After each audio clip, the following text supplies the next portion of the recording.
ಆತ್ಮೀಯ ಬಂಧುಗಳೇ, ಶ್ರದ್ಧೆಯ ತಂದೆ ತಾಯಿಂದರೆ, ನಲ್ಮೆಯ ಸಾಹಿತ್ಯಾಭಿಮಾನಿಗಳೇ, ಮನುಷ್ಯನ ದೃಷ್ಟಿಗೆ ಕಾಣುವ ಸೌಂದರ್ಯ ಬಹುಶಃ ಹೊರಗಣ್ಣಿಗೆ ಮಾತ್ರ ಸೀಮಿತವಾಗಿರುತ್ತೆ ಅಂತ ಅನಿಸುತ್ತೆ. ನಾವು ಇದು ಚೆನ್ನಾಗಿದೆ, ಇದು ಸೊಗಸಾಗಿದೆ ಎಂದು ಹೇಳುವಾಗ ಅದರ ಒಳನಿಲುವನ್ನು, ಮೂಲತತ್ವವನ್ನು ಗಮನಿಸೋದೇ ಇಲ್ಲ. ಡಿ ವಿ ಜಿಯವರು ಈ ವಿಷಯವನ್ನು ಅತ್ಯಂತ ಆಳವಾಗಿ ತೋರಿಸ್ತಾರೆ. ನಾವು ಮೆಚ್ಚುವ ಸೌಂದರ್ಯವೆಲ್ಲವೂ ಕೂಡ ಪರಿಪೂರ್ಣವಾದುದಲ್ಲ, ಅದು ಕೇವಲ ಒಂದು ಕಿರುನೋಟ ಮಾತ್ರ. ನಿಜವಾದ ಪರಿಪೂರ್ಣ ಸೌಂದರ್ಯ ಪರಮಾತ್ಮನಲ್ಲಿ ಮಾತ್ರ ಇದೆ ಅಂತ ಸಾರುವಂತಹ ಈ ಒಂದು ಸುಂದರ ಕಗ್ಗವನ್ನು ಡಿ ವಿ ಜಿಯವರು ಬಹಳ ಅದ್ಭುತವಾಗಿ ನಮ್ಮ ಮುಂದೆ ಇಡ್ತಾ ಹೋಗ್ತಾರೆ. ಇದು ಒಳ್ಳೆಯದು, ಇದು ಚೆನ್ನಾಗಿರೋದು, ಅಥವಾ ಇದು ಜಗತ್ತು ಮೆಚ್ಚುವಂಥದ್ದು ಅಂತ ಹೇಳುವಂತಹ ವಿಷಯಗಳೆಲ್ಲವೂ ಕೂಡ ಪರಿಪೂರ್ಣತೆಯನ್ನು ಪಡೆದಿರೋದಿಲ್ಲ ಅನ್ನುವಂತಹ ಒಂದು ಸಾರಾಂಶವನ್ನು ಇಲ್ಲಿ ಡಿ ವಿ ಜಿಯವರು ನಮ್ಮ ಮುಂದೆ ಇಡ್ತಾ ಹೋಗ್ತಾರೆ. ಈ ಒಂದು 126ನೇ ಕಗ್ಗ ಹೀಗಿದೆ.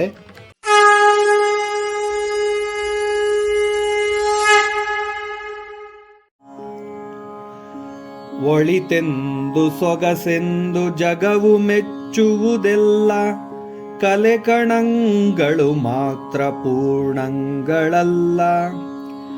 ನಲಿವು ಚೆಲುವುಗಳ ಪರಿಪೂರ್ಣ ಮೂಲಾಕೃತಿಯೇ ಪರಬೊಮ್ಮನೆನ್ನುವರು ಮಂಕುತಿಮ್ಮ.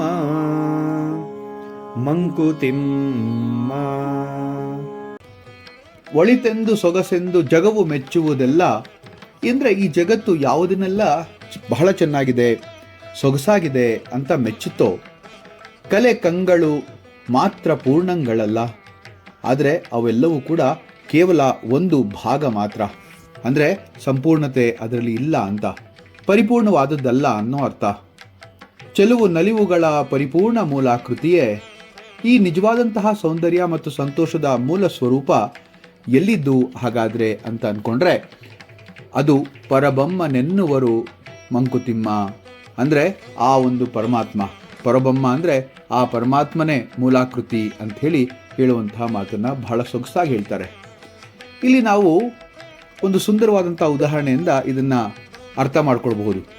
ಒಂದು ಹೂವನ್ನು ನೋಡ್ತೀವಿ, ಅದು ಸುಂದರ, ಅದರ ಒಂದು ಮೊಗ್ಗು ನಗುತ್ತೆ, ಅದು ಮನಮೋಹಕ. ಒಂದು ಸಂಗೀತ ಕೇಳ್ತೀವಿ, ಅದು ಆನಂದಕರ. ಒಂದು ಮಗು ನಗುತ್ತೆ ಅಂದರೆ ಅದು ಮನಮೋಹಕ ಅಂತಂದರೆ ಡಿ ವಿ ಜಿಯವರು ಹೇಳೋದೇನಪ್ಪ ಅಂತಂದರೆ ಇವುಗಳೆಲ್ಲವೂ ಕೂಡ ಪೂರ್ಣ ಸೌಂದರ್ಯವಲ್ಲ, ಇದು ಕೇವಲ ಪರಿಪೂರ್ಣ ಸೌಂದರ್ಯದ ಕಣಗಳು ಮಾತ್ರ ಅಥವಾ ಕ್ಷಣಗಳು ಮಾತ್ರ ಅಂತ ಹೇಳ್ಬೋದು. ಈ ವಿಚಾರವನ್ನು ಸಂಸ್ಕೃತದಲ್ಲಿ ನಾವು ಹೇಳೋದಾದರೆ ರಸೋ ವೈ ಸಹ ಅಂತ ಅಂದರೆ ತೈತರೀಯ ಉಪನಿಷತ್ತಲ್ಲಿ ಹೇಳುವಂತಹ ಮಾತು. ಆ ಬ್ರಹ್ಮನೇ ಸಕಲ ರಸಗಳ ಮೂಲ ಅಂಥೇಳಿ, ಸರ್ವಂ ಖಲ್ವಿದಂ ಬ್ರಹ್ಮ ಅಂಥೇಳಿ ಚಾಂದೋಗ್ಯ ಉಪನಿಷತ್ ಹೇಳುತ್ತಲ್ವಾ. ಈ ಜಗತ್ತಿನಲ್ಲಿರುವುದೆಲ್ಲವೂ ಕೂಡ ಬ್ರಹ್ಮನದ್ದೇ ಅಥವಾ ಬ್ರಹ್ಮವೇ ಅಂಥೇಳಿ.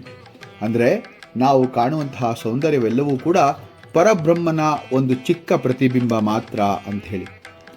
ಪ್ರಕೃತಿಯ ಸೌಂದರ್ಯವನ್ನು ನೋಡಬೇಕಾದ್ರೆ ನಮಗೆ ಯಾವಾಗಲೂ ಕೂಡ ಈ ಒಂದು ವಿಷಯ ಅರ್ಥವಾಗ್ತಾ ಹೋಗುತ್ತೆ. ನೋಡಿ, ಸೂರ್ಯಾಸ್ತವನ್ನು ನೋಡುವಾಗ ಮನಸ್ಸಿಗೆ ತುಂಬ ಸಂತೋಷವಾಗುತ್ತೆ. ಆದರೆ ಆ ಕೆಲವು ಕ್ಷಣಗಳ ಮಾತ್ರ, ಅದು ಶಾಶ್ವತ ಅಲ್ಲ ಅಲ್ವಾ.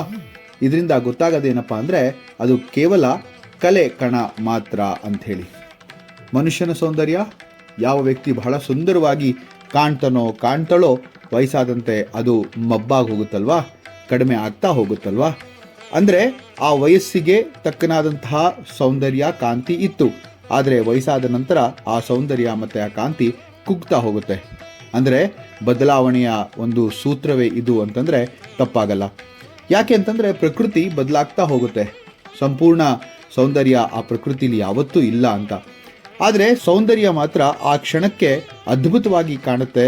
ಆ ಅದ್ಭುತವಾಗಿ ಕಾಣುವಂತಹ ಸೌಂದರ್ಯ ಯಾರ ಒಂದು ಮೂಲಾಕೃತಿ ಅಂತಂದರೆ ಅದು ಆ ಪರಬ್ರಹ್ಮನ ಮೂಲಾಕೃತಿ ಅಂಥೇಳಿ ಡಿ ವಿ ಜಿಯವರು ಬಹಳ ಸುಂದರವಾಗಿ ಇಲ್ಲಿ ಹೇಳ್ತಾ ಇದ್ದಾರೆ. ಹಾಗೆ ಸಂಗೀತ ಮತ್ತು ಕಲೆಗಳು ಕೂಡ ಹಾಗೆ. ಒಂದು ಹಾಡನ್ನು ಕೇಳಿದಾಗ ಮನಸ್ಸು ಹರ್ಷಿಸುತ್ತೆ, ಆದರೆ ಅದು ಮುಗಿದ ನಂತರ ಮತ್ತೆ ಅದೇ ಸ್ಥಿತಿಗೆ ಮನಸ್ಸು ಮರಳಿ ಬರುತ್ತೆ. ಇದು ಕೂಡ ಪರಿಪೂರ್ಣ ಆನಂದ ಅಲ್ಲ ಅಲ್ವಾ. ಹೀಗೆ ಅನೇಕ ಉದಾಹರಣೆಗಳ ಮೂಲಕ ನಾವು ಈ ಒಂದು ಪ್ರತಿಪಾದವನ್ನು ಮುಂದೆ ಇರಿಸ್ಬೋದು. ಇದು ಒಳ್ಳೆಯದು, ಇದು ಚೆನ್ನಾಗಿದೆ ಎಂದು ನಾವು ಭಾವಿಸುವುದು ಮಾತ್ರ ಒಂದು ಭಾಗಶಃ ಅಂತ ಹೇಳ್ಬೋದು. ಅವು ಯಾವತ್ತೂ ಪೂರ್ತಿ ಅಲ್ಲ. ನಲಿವು ಮತ್ತು ಚೆಲುವುಗಳ ಪರಿಪೂರ್ಣವಾದ ಮೂಲಾಕೃತಿಯೇ ಆ ಪರಬ್ರಹ್ಮ ಅಂದರೆ ತಪ್ಪಲ್ಲ. ಈ ಒಂದು ಸುಂದರವಾದಂಥ ಕಗ್ಗ ನಮ್ಗೆ ಹೇಳುತ್ತೆ ಏನಪ್ಪ ಅಂತಂದರೆ, ಹೊರಗಿನ ಸೌಂದರ್ಯದಲ್ಲಿ ಮಾತ್ರ ನಾವು ಯಾವತ್ತೂ ಕೂಡ ಬೆಲೆಯನ್ನು ಕೊಟ್ಟು ಅದಕ್ಕೆ ಅಂಟ್ಕೋಬಾರ್ದು. ಅದು ಬಹಳ ತಾತ್ಕಾಲಿಕ. ನಿಜವಾದ ಶಾಶ್ವತವಾದ ಸಂಪೂರ್ಣವಾದಂತಹ ಸೌಂದರ್ಯ ಎಲ್ಲಿದೆ ಅಂತಂದರೆ ಆ ಪರಬ್ರಹ್ಮನಲ್ಲಿ ಮಾತ್ರ ಇದೆ ಅಂತ. ಇದನ್ನು ಭಗವದ್ಗೀತೆಯಲ್ಲಿ ಕೂಡ ಕೃಷ್ಣ ಹೇಳ್ತಾ ಹೋಗ್ತಾನೆ. ಯದಾದಿತ್ಯಗತಂ ತೇಜೋ ಜಗದ್ ಭಾಸಯತೆ ಖಿಲಂ ಅಂಥೇಳಿ 15ನೇ ಅಧ್ಯಾಯದ 12ನೇ ಶ್ಲೋಕ ಅದು ಹೇಳುತ್ತಲ್ವ. ಸೂರ್ಯನಲ್ಲಿ ಕಾಣುವಂತಹ ಬೆಳಕು ಅದು ಕೂಡ ನಾನೇ ಅಂಥೇಳಿ. ಈ ಒಂದು ಕಗ್ಗ ನಮ್ಮ ಯೋಚನಾ ಲಹರಿಯನ್ನು, ಯೋಚನಾ ಶಕ್ತಿಯನ್ನು ಅಥವಾ ಯೋಚನಾ ಲಹರಿಯ ಒಂದು ಪಥವನ್ನು ಬದಲಾಯಿಸ್ತಾ ಹೋಗುತ್ತೆ. ನಾವು ಹೊರಗಿನ ಸೌಂದರ್ಯಕ್ಕೆ ಎಷ್ಟು ಬೆಲೆ ಕೊಡ್ತೀವಲ್ವಾ, ಆ ಹೊರಗಿನ ಸೌಂದರ್ಯ ಮೆಚ್ಚೋದು ಬಹಳ ಸಹಜ. ಆದರೆ ಅದರಲ್ಲಿ ಮುಳುಗಿ ಹೋಗಬಾರ್ದು, ಅದರಲ್ಲಿ ನಮ್ಮನ್ನೇ ನಾವೇ ಮರೆತು ಹೋಗಬಾರ್ದು. ನಮ್ಮ ಅಸ್ತಿತ್ವದ ನೆನಪು ನಮಗೆ ಜ್ಞಾಪಕ ಇರಬೇಕು. ಹೊರಗೆ ಕಾಣುವಂತಹ ಸೌಂದರ್ಯ ಕೆಲವೊಮ್ಮೆ ತಾತ್ಕಾಲಿಕವಾಗಿರುತ್ತೆ. ಆ ತಾತ್ಕಾಲಿಕವಾದದ್ದನ್ನೇ ಪರಿಪೂರ್ಣತೆ ಅಂತ ಅನ್ಕೋಬಾರ್ದು. ಪ್ರತಿಯೊಂದು ಸೌಂದರ್ಯದ ಹಿಂದೆ ಇರುವಂತಹ ಪರಮಶಕ್ತಿಯ ಆ ಪರಬ್ರಹ್ಮನ ಒಂದು ಅಸ್ತಿತ್ವವನ್ನು ನಾವು ಅರಿತ್ಕೋಬೇಕು ಅಂತ ಹೇಳ್ತಾರೆ. ನಾವು ನೋಡುವಂತಹ ಪ್ರತಿಯೊಂದು ಸೊಗಸಿನಲ್ಲೂ ಕೂಡ ಆ ದೇವರ ಪ್ರತಿಬಿಂಬ ಇದೆ ಅಲ್ವಾ. ಆ ದೇವರೇ ಆ ಸೊಗಸಿನ ಪೂರ್ಣ ರೂಪ. ಆ ಸಚ್ಚಿದಾನಂದ ರೂಪವನ್ನು ನಾವು ಮನಸ್ಸಿನಲ್ಲಿ ಧಾರಣೆ ಮಾಡಿಕೊಂಡಾಗ ಮಾತ್ರ ಜಗತ್ತು ಎಷ್ಟೇ ಮಿಥ್ಯವಾಗಿದ್ರೂ ಕೂಡ ನಮಗೆ ಸೊಗಸಾಗಿ ಕಾಣುತ್ತೆ. ಆ ಬ್ರಹ್ಮನ ಸತ್ಯತೆ, ಆ ಪರಿಪೂರ್ಣ ಮೂಲತತ್ವ ನಮಗೆ ಅರ್ಥ ಆಗ್ತಾ ಹೋಗುತ್ತೆ ಅಂತ ಇಲ್ಲಿ ಡಿ ವಿ ಜಿಯವರು ಬಹಳ ಸೂಚ್ಯವಾಗಿ ಇದನ್ನು ಹೇಳ್ತಾರೆ. ಉಪನಿಷತ್ತಿನ ಸಾರ ಕೂಡ ಅದೇ ಅಲ್ವಾ. ಎಲ್ಲ ಉಪನಿಷತ್ತುಗಳು ಹೇಳೋದು ಕೂಡ ಅದನ್ನೇ. ಯಾಕೆಂತಂದರೆ ಮನುಷ್ಯ ಇರಬೇಕಾದಂತಹ ಒಂದು ಜಗತ್ತಿನ ಒಂದು ಮೂಲ ಸ್ಥಾನದಲ್ಲಿ ಬೇಕಾಗಿರೋದು ಮೂಲತತ್ವದ ಒಂದು ಸಾಧನೆ ಅಥವಾ ಅದರ ಅರಿವಿಕೆ. ಆ ಮೂಲತತ್ವವನ್ನು ಅರ್ಥಕೊಂಡಾಗ ಮಾತ್ರ ಆ ಜಗತ್ತು ಮತ್ತು ಆ ಮನುಷ್ಯನ ಒಂದು ಜೀವನ ಪೂರ್ಣವಾಗುತ್ತೆ ಅಂಥೇಳಿ ಡಿ ವಿ ಜಿಯವರು ಮತ್ತೊಮ್ಮೆ ಹೇಳ್ತಾರೆ.